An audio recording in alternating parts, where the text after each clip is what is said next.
अल्लाह है, अगर है दिखता क्यों नहीं है? मेरे अजीजों, अकीदा हमारा यह है कि अल्लाह, उसका कोई साइज नहीं, नजर नहीं आता, दिखता नहीं। हमारे यहां यह अकीदा है कि अल्लाह तबारक व तआला जिस्म जिस्मानियत से पाक है। उसकी ये तमाम चीजें ऐसी नहीं जिस तरह इंसान की आंख, हाथ, पैर, मुंह, पेट, ये तमाम चीजों से वो पाक है। वो जैसा है वो अल्लाह बेहतर जाने। जिन्होंने उसको देखने वाला समझा वो गुमराह हो गए। अब आपको पवित्र कुरान शरीफ से दिखाते हैं। पूरा विश्व ही भ्रमित है। जो सृष्टि रचने वाला अल्लाह है, खुदा है, जिसने 6 दिन में सृष्टि रची, 7वां दिन तख्त पर जा बैठा, वो है कंप्लीट गॉड, वो है पूर्ण परमात्मा, वो अल्लाह अकबर है, अल्लाह कबीर है।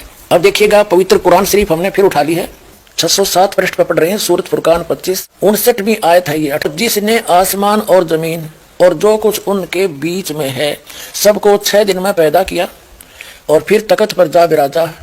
मुसलमान भाई कहते हैं अल्लाह तो बेचून है, उसका कोई काया नहीं है, हरनों के ऊपर बैठा 7वें आसमान पर, फिर बिना काया का बैठा किया, किस रूप में बैठा, ये तो आज तक निर्णय कर दो अपने आत्माओं। और दिखाते हैं कि देखिएगा, ये पुस्तक है आसमानी किताबें।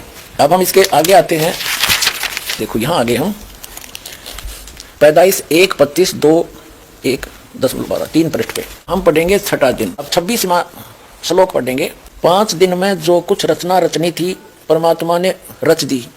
उसके बाद परमात्मा ने कहा कि हम मनुष्य को अपने स्वरूप के अनुसार उत्पन्न करेंगे, और परमात्मा ने मनुष्य को अपने स्वरूप के अनुरूप अपने जैसा ही उत्पन्न किया, नर और नारी करके उनकी सृष्टि की, उत्पत्ति की। देखिएगा, फिर खुदा ने कहा हम इंसान को अपनी सूरत पर अपनी सभी की मानिद बनाएं, और वह समंदर की मछलियों और आसमान के परिंदों और चौपायों पर, तमाम जमीन और सब जानवरों पर जो जमीन पर रेंगते हैं इख्तियार रखे, यानी उनसे समझदार हो। और खुदा ने इंसान को अपनी सूरत पर पैदा किया, खुदा की सूरत पर उसको पैदा किया, नर और नारी उनको पैदा किया। तो पुण्यात्माओं, कैसा भगवान, नर आकार हमारे जैसा।